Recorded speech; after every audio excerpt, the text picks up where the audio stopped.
Hello, I'm Pete Bellotta. Recently, I was on a job where I needed to fabricate some support brackets in a hurry. The brackets needed to be 10 inches long with a 22.5-degree bevel on one end. A dozen or so would do the trick. It turns out that I found a nice pair of 8-foot 2x2s in my truck before realizing that my power cutoff saw was back at the shop. Well, rather than make a 40-mile drive, I decided to endure the pain of cutting the boards using a hand saw and miter box, which incidentally only had 45-degree slots. In this program, you're going to see how to cut material accurately and efficiently using a variety of cutoff saws, namely the power miter saw, or chop saw as it's known in the trade, the compound miter saw, which is essentially a chop saw with a tilting head, and the sliding compound miter saw, which incorporates some of the features of a radial arm saw in a portable package.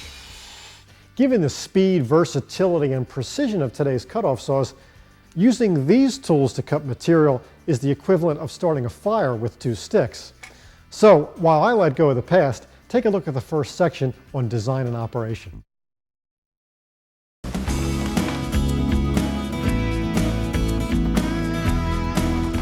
A cutoff saw is basically a hinge-mounted circular saw that plunges the blade into the workpiece. Sliding compound miter saws provide the added benefit of fore and aft movement. Although cutoff saws come in several different sizes, the most popular are the 10 and 12-inch models. All cutoff saws use a universal motor to power the blade. These compact motors are defined as universal because of their ability to operate on either AC or DC voltage.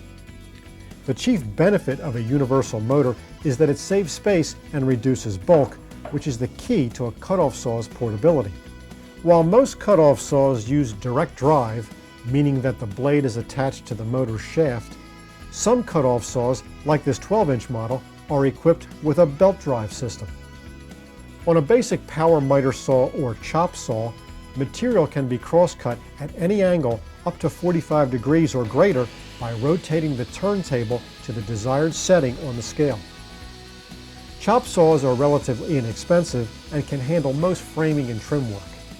When it comes to a beveled miter cut, however, you'll need a compound miter saw with its tilting head. These saws have a pair of degree scales, one for the miter and another for the bevel. Professional grade saws are often equipped with a vernier scale that runs parallel to the miter scale. Named after a 16th century French mathematician, the vernier scale allows the user to mark off a fractional part of any miter scale subdivision for exacting cuts. On some compound miter saws, you can cut miters up to 60 degrees and bevels up to 48 degrees. However, a major shortcoming of compound miter saws, as well as chop saws, is the width of the cut, which on most 10-inch machines is limited to about 6 inches at 90 degrees. The sliding compound miter saw overcomes this problem by mounting the saw on rails. This design provides a cross-cutting capacity greater than 12 inches on some models. To align the workpiece on the turntable, cutoff saws come with a split fence. The opening is designed to be wide enough for the blade to pass while still providing ample support for the material. On compound machines, at least one side of the fence is tapered to allow for bevel cuts.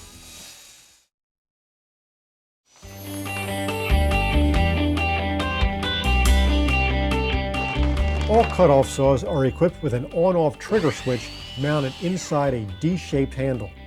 Depending on the model, the D handle will either be positioned horizontally or vertically. Before purchasing a new cutoff saw, be sure to try out both handle styles to determine the type that's most comfortable for you. A recent innovation in motor control is the soft start system found on some high-end cutoff saws. This technology prevents the motor from reaching maximum RPM on initial startup. As a result, the motor runs quieter with less vibration. Soft start also eliminates the impact typically felt in the handle of a conventional saw when the trigger is first depressed. To vary the cutting angle, the head and arm assembly are mounted to a turntable set inside the base. The turntable can be rotated at least 45 degrees in either direction as indicated on a scale attached to the base. Certain cutoff saws even come equipped with a digital display that indicates the turntable readings, as well as the bevel settings for compound cutting. For convenience, The base will typically have detents or built-in stops at the most common angles, namely 0, 15, 22.5, and 45 degrees. To ensure precision miters at any point along the scale, the turntable can be locked by turning a knob or pushing a lever, depending on the model. On a compound miter saw, a handle located on the back of the machine is used to lock the tilt mechanism at the desired bevel setting. You'll find an additional knob on a sliding compound saw that locks the motor carriage to the rails. Although the fence is rigidly attached to the base on all cutoff saws, some compound machines come with a sub-fence to provide additional workpiece support when making bevel cuts. On this machine, the sub-fence flips counterclockwise to accommodate the material. To prevent the workpiece from sliding, hold-down devices are available that secure the material to the turntable or base, depending on the saw's design. Some manufacturers may also offer a horizontal clamp which attaches to the base and presses the workpiece against the fence. To provide support for cutting long boards, many manufacturers also offer table extensions for their machines. Another feature becoming increasingly popular on cutoff saws is laser tracking. This system improves cutting accuracy by projecting a thin red beam along one or both sides of the blade kerf, depending on the model.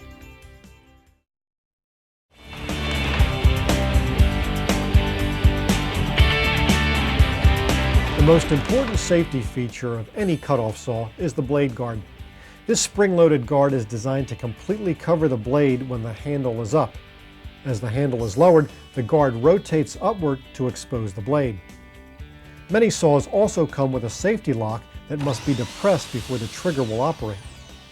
For additional protection, many machines are equipped with an electric brake, which automatically stops the blade from spinning almost immediately after releasing the trigger.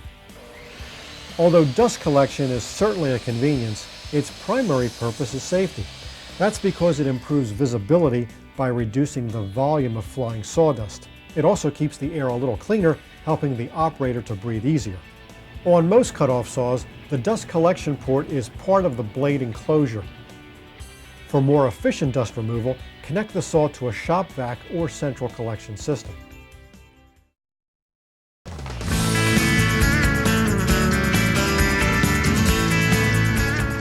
One of the best features of a cutoff saw is its portability. However, portable doesn't necessarily mean featherweight. In fact, some of the sliding compound machines weigh well over 60 pounds, which is why using the proper lifting technique is essential to avoid back injury. For better weight distribution, lower the head, engage the lock pin, and rotate the turntable 45 degrees. With legs bent, stomach tensed, and back straight, hold the unit close to your body and then lift up with your legs while keeping your back straight. Continue to keep the machine tight to your body during transport. Smaller cutoff saws can be carried by a handle on top of the machine or by the D handle itself. Before lifting a saw by the handle, however, be sure the lock pin for the pivoting head is fully engaged. To make the unit easier to carry, rotate the turntable 45 degrees to the left or right. Before using the saw, be sure you're wearing hearing protection along with a clean pair of safety glasses. For maximum safety, have the saw placed at a comfortable operating height and secure the base of the unit to the work surface. When using your cutoff saw, proper body and hand position is not only essential for safe operation, it'll make cutting easier and more accurate. To begin with, keep your body balanced and stand slightly to one side of the blade with your feet planted firmly. With your hand at least 6 inches from the blade, hold the workpiece securely against the fence and turntable. If the material cannot be held with your hand at least 6 inches from the blade, secure the material using the appropriate clamping device. With a firm grip on the D handle, depress the trigger and let the motor reach maximum speed. Now, lower the blade until it contacts the work and then apply slight downward pressure to make the cut.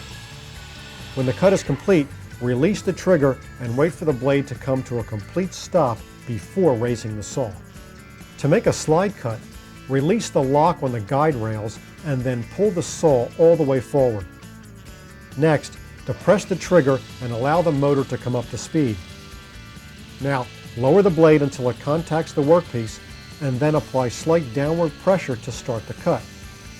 Push the saw through the material to complete the cut. When you're finished, release the trigger and wait for the blade to come to a complete stop before raising the saw. When using a cut-off saw for slide cuts, always push the saw towards the fence. If you pull the saw towards you to make the cut, a condition known as kickback may occur. Kickback results when the wood contacts the back half of the blade as the saw is being pulled. As the saw curve closes, it pinches the blade and generates friction. This causes the blade to launch the material toward the front of the saw with considerable force. Kickback can also occur on a non-sliding saw if a warped board is placed on the turntable incorrectly. This is because the board will pinch the blade towards the end of the cut. Therefore, always place the board on the saw so that it curves away from the fence. Be aware that kickback can cause serious personal injury and/or property damage. If your saw is equipped with an electric brake, remember that it's designed as supplemental blade protection only and not as a substitute for the blade guard. Consequently, never operate the saw with a missing, damaged, or malfunctioning blade guard. Finally, if you're using a saw with laser tracking, never stare directly into the beam or cut material with a reflective surface.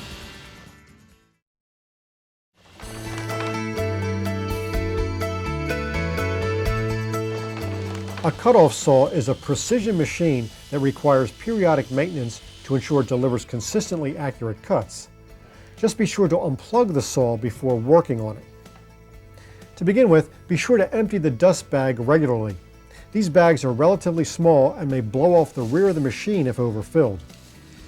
After heavy use, remove the accumulated sawdust and wood chips from all exposed areas of the machine, as well as any debris below the turntable. If you're shopping for a new blade, you'll find that many manufacturers offer crossover blades. These are blades advertised as being suitable for miter saws, as well as table saws and radial arms. And while these blades work fine, you'll get the best performance from your cut-off saw by choosing a miter saw blade, which is specifically designed for precision cross-cutting. For 10-inch saws, use a 24-tooth blade for cutting framing lumber and other heavy material where a fine finish is not important.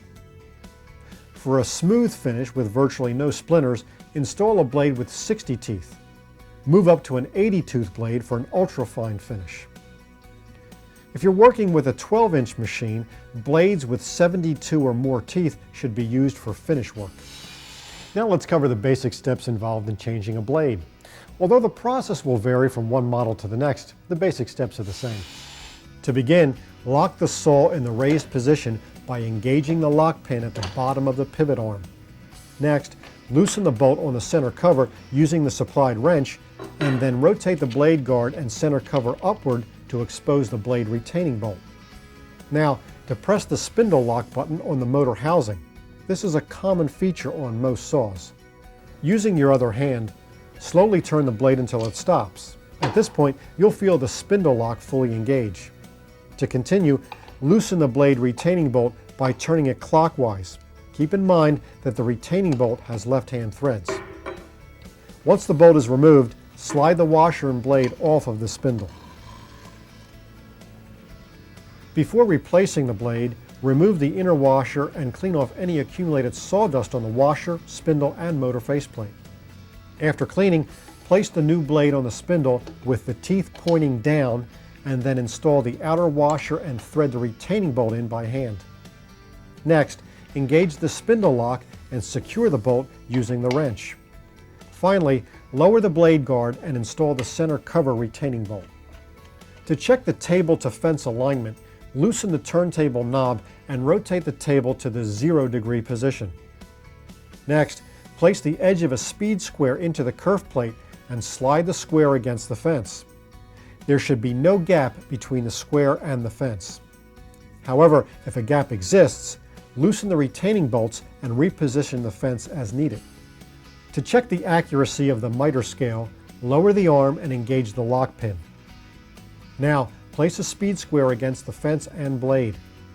Be sure the square is not resting against the blade teeth, otherwise the results will be inaccurate. With the turntable knob still loose, check for a gap between the blade and square. A gap indicates that the blade is not perpendicular to the fence. To make the adjustment on this saw, loosen the 3 screws that hold the miter scale to the base. Now move the turntable slightly left or right until the gap disappears, and then tighten the screws.